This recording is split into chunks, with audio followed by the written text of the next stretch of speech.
ఈరోజు వరంగల్లో ముఖ్యమంత్రి రేవంత్ రెడ్డి గారు మాట్లాడిన తీరు చూస్తామంటే తెలంగాణ సమాజానికి ఇటువంటి ముఖ్యమంత్రి కూడా దాపురించిండని బాధ అనిపిస్తా ఉంది.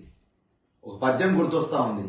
ఎలకతోలు తెచ్చి ఎన్నాళ్ళు ఉతికినా నలుపు నలిపే గాని తెలుపు కాదనే పద్యం గుర్తొస్తా ఉంది. రేవంత్ రెడ్డి తీరు చూస్తా ఉంటే ఎన్నాళ్ళు చెప్పినా ఎన్నిసార్లు చెప్పినా అదే మాట అదే భాష. ఇవాళ అబద్ధాలకు అంబాసిడర్గా రేవంత్ రెడ్డి మారిండు. ఇలా బూతు పదాల డిక్షనరీకి ఈయన పేటెంట్ గా మారింది రేవంత్ రెడ్డికి. నిత్యం కేసీఆర్ గారిని తిట్టడం, కేటీఆర్ గారిని తిట్టడం, హరీష్ రావు గారిని తిట్టడం తప్ప ఈయన ప్రజలకు ఇచ్చిన హామీల్ని ఏ పార్టీ అమలు చేస్తామో చెప్పే అర్హత గాని చెప్పే ధైర్యం గాని రేవంత్ రెడ్డి లేదని స్పష్టమైతా ఉంది. ఇవాళ కాళోజీ యొక్క సూక్తిని గుర్తు చేస్తా ఉన్నాడు, జయశంకర్ సార్ని గుర్తు చేస్తా ఉన్నాడు. అయ్యా, ఆ కాళోజీ జయశంకర్ సార్ స్ఫూర్తికి వ్యతిరేకంగా పనిచేసింది నువ్వయ్యా. తెలంగాణ ఉద్యమంలో విద్యార్థుల మీదకి రైఫిల్ ఎక్కిపెట్టినటువంటి ఒక నియంతవయ్యా నువ్వు. తెలంగాణ ఉద్యమం జరుగుతా ఉంటే చంద్రబాబు నాయుడు సంఖలో ఉండి తెలంగాణ వ్యతిరేక కుట్రలు చేసింది నువ్వయ్యా. నిన్ను ప్రాంతేతరుడు దోపం చేస్తే ప్రాంతం దాకా తరిమి కొడతాం, ప్రాంతం వాడే దోపిడీ చేస్తే ప్రాంతంలోనే పాత్ర పెడతాం అనే సూక్తి ఉంది కదా కాళోజీది. ఆ సూక్తి నీకు వర్తిస్తాయా రేవంత్ రెడ్డి? ఏం మాట్లాడతావు నువ్వు?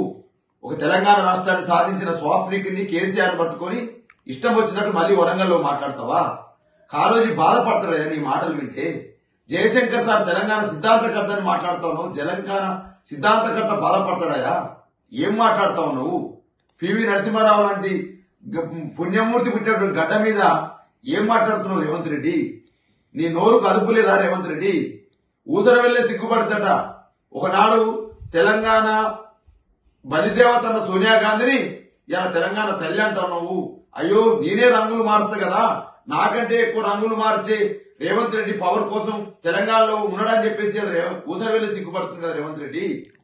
ఇష్టం వచ్చినట్టు మాట్లాడితే ఖబర్దార్ రేవంత్ రెడ్డి. నువ్వు ముఖ్యమంత్రి అని మర్చిపోతా ఉన్నావా? తొక్కుకుంటూ వచ్చినావట. రా చూసుకుందాం కాసుకుందాం అని మాట్లాడుతా ఉన్నావు.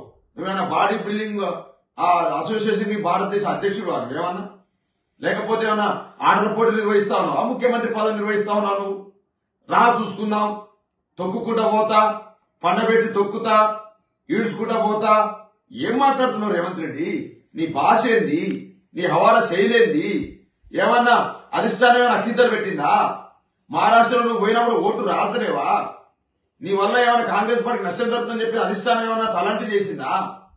పిచ్చి మాట్లాడతావు నువ్వు. కలదాయిన కోతి లెక్క మాట్లాడతావు నువ్వు. ఇది పద్ధతి కాదు రేవంత్ రెడ్డి. నేను అడుగుతాను, నేను ఇది పద్ధతి కాదు రేవంత్ రెడ్డి. మానుకో నీ మాటలు. ఇకనైనా మానుకోని చెప్తా ఉన్నాం. మానుకోకపోతే కుక్క కాడుకు చెప్పు దెబ్బ అని చెప్పేసి ఉన్న సామెత ఉంది. డెఫినెట్ గా ఆ సామెత నీకే వర్తిస్తుంది. కలుదాగిన కోతి లెక్క ఏదో సభ రాగానే మైక్ రాగానే పూనక వచ్చినట్టు కేసీఆర్ గారిని తిట్టడానికి వరంగల్ సభ పెట్టినట్టు కాదు కదా. నువ్వేం వరంగల్ ప్రజలకు ఏం చేస్తావో చెయ్యి. మళ్ళా ఒట్లు పెట్టినావు కదా, మళ్ళీ దేవుడి మీద ఒట్లు, మళ్ళా తిట్లు, కేసీఆర్ గారి మీద తిట్లు. ఇదేనా నీ బహిరంగ సభ యొక్క ఉద్దేశం? నువ్వు భద్రకాల మీద ఒట్టు పెట్టినట్టువి, సమ్మక్క సారథక మీద ఒట్టు పెట్టినట్టువి. మరి రుణమాఫీ చేసినావా రేవంత్ రెడ్డి? రుణమాఫీ 100% అయిందా రేవంత్ రెడ్డి? నువ్వే చెప్తున్నావు కదా కాలేదని. ఒకవైపు రుణమాఫీ ఎగ్గొట్టి దేవుని మీద ఒట్లు పెట్టి మళ్ళీ ఆ తిట్ల పురాణంతో తెలంగాణలో బూత్ పురాణం నేర్పించుంటే ప్రజలందరికీ. ఇది పద్ధతి కాదు రేవంత్ రెడ్డి. మానుకో అని చెప్పేసి బీఆర్ఎస్ పార్టీకి సూచన చేస్తా ఉన్నాం. నీ పద్ధతి మానుకోకపోతే భవిష్యత్తులో ప్రజలే నీకు సమాధానం చెప్తారు. డెఫినెట్ గా ఇవాళ తెలంగాణ రాష్ట్ర ఆకాంక్ష నిజం చేసిన కేసీఆర్ గారి పైన, కేటీఆర్ గారి పైన, హరీష్ రావు గారి పైన తెలంగాణ సమాజం పట్ల రేవంత్ రెడ్డి ఎవరిస్తున్న తీరు చూసి తెలంగాణ సమాజం బాధపడతా ఉంది. వెంటనే రేవంత్ రెడ్డి గారు బేషరత్గా కేసీఆర్ గారు క్షమాపణ చెప్పాలని చెప్పేసి నేను డిమాండ్ చేస్తా ఉన్నా. మీ డాక్టర్ దూదిమెట్ల బాలరాజ్ యాదవ్, తెలంగాణ రాష్ట్ర మాజీ కార్పొరేషన్ చైర్మన్, బీఆర్ఎస్ పార్టీ రాష్ట్ర అధికార ప్రతినిధి.